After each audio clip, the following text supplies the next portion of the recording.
Debes conocer a Federico Campbell, ¿no? Federico Campbell es el gran escritor de allá. Y yo, me agarré en curva, ¿no? Como que, caray, no. O sea, yo venía de haber... La lectura siempre ha sido un ejercicio que desde niño, tal, pero leía los clásicos, ¿no? Ajá. Por ejemplo. Y recuerdo que en esa etapa...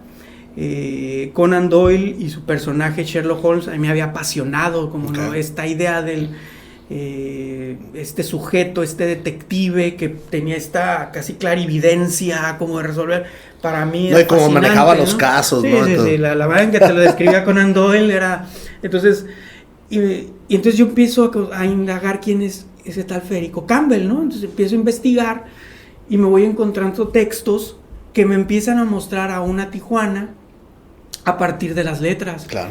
Entonces, órale, como que me da la atención, ¿no? Entonces ya empiezo a ver los cuentos de tijuanenses, un poquito tal, y empiezo a conocer también otros autores. Empiezo a conocer a Luis Humberto, a Croswell, a Rosino Aconde.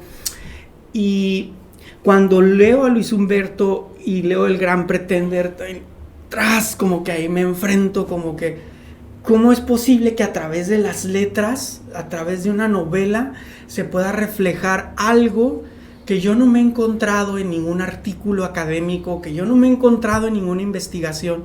Una manera de adentrarte a la sociedad, a su forma de ver la vida, a sus palabras y a su forma de sentir. Para mí fue muy sorprendente encontrar que la literatura tenía ese poder, ¿no? Y es que acuérdate que toda la literatura que nosotros escuchamos en la primaria, secundaria, viene de la capital, güey. Entonces no tiene nada que ver con lo que hay aquí en Tijuana, güey. Hasta que empiezas a leer ciertos autores, dices, ay, cabrón, o sea, ya encuentro algo de mi ciudad, güey. Eso está muy, muy interesante, güey. Exacto. Entonces, empiezo a ver cuando los primeros años de mi vida, yo los viví en la casa, le decíamos el 70-76, bueno, es el centro urbano 70-76, ¿no? Sí. Ahí estaba. Y para mí era muy familiar lo que retrataba esta novela, aunque está contextualizada como en los 60s, tal. Pero para mí, este escenario como de el lenguaje, los cholos y demás, me sonaban sumamente cercanos, ¿no? Entonces, y empiezo a indagar más en la literatura, ¿no? Entonces, ya sé de Rosina, tal, y yo creo que a partir, si ya había yo tenido una inquietud desde antes con la literatura, como no sé, ya había leído a Mary Shelley, con Frankenstein, me gustaba, recuerdo mucho la literatura de terror, El hombre invisible, como que me puse una consigna, como que de leer como a los libros clásicos estos, ¿no? Y eso que ya lo más seguro es que ya lo habías percibido en las películas también, ¿no? Claro, sí. Pero encontrarme algo que yo podía ver como...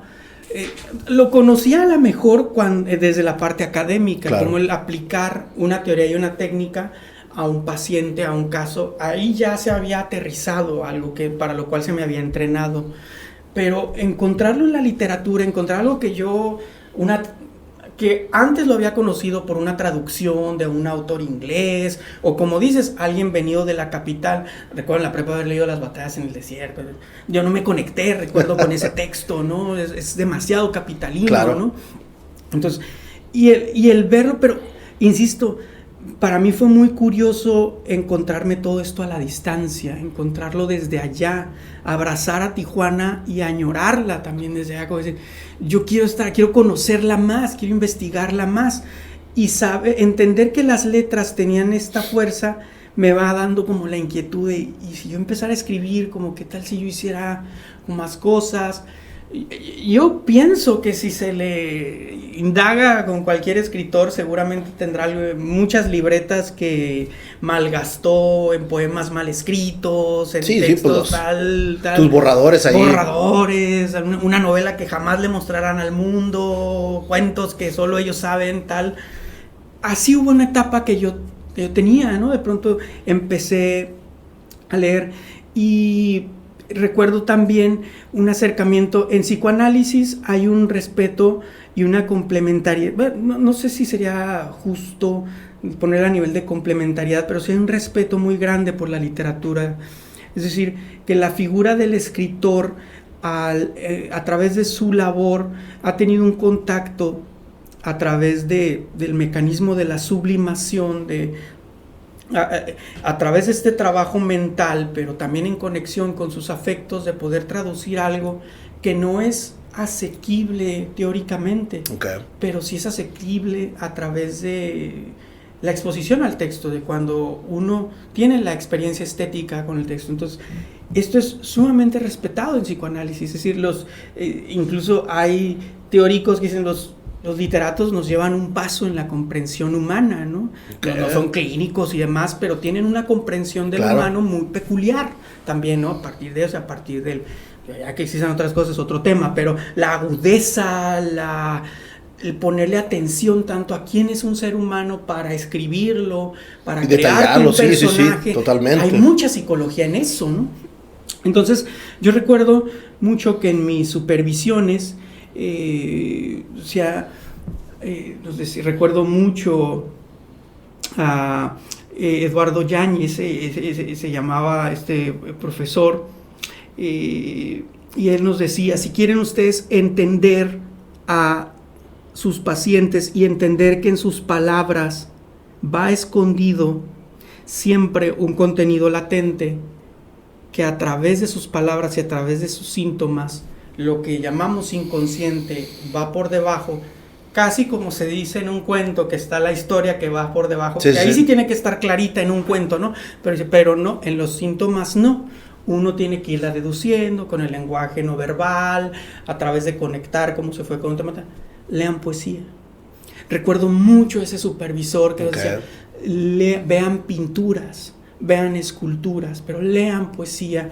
Y recuerdo mucho en las clases que de pronto podíamos revisar un caso y de pronto él nos sacaba un poema. Y decía, a ver, vamos a leernos este poema. ¿Qué percibes? Y nos decía, 3 toritos rojos, 3 toritos tú, 3 toritos tal. ¿Qué son los 3 toritos? Nos preguntaba, y de pronto ahí el lenguaje está ocultando algo. Claro. O sea, y empezábamos a analizar el poema y decía, bueno, eso ocurre con los pacientes. Te están explicando algo, pero lo que ocurre con ellos es que tampoco se dan cuenta, ¿no? Sí, no, pues. Entonces, la labor de investigar, tú ya conoces su historia, tú lo estás viendo, tú estás percibiendo a partir de tu subjetividad, tu contratransferencia. Todos esos elementos te tendrían que llevar a poder ver qué es lo que se oculta atrás de sus palabras. Entonces,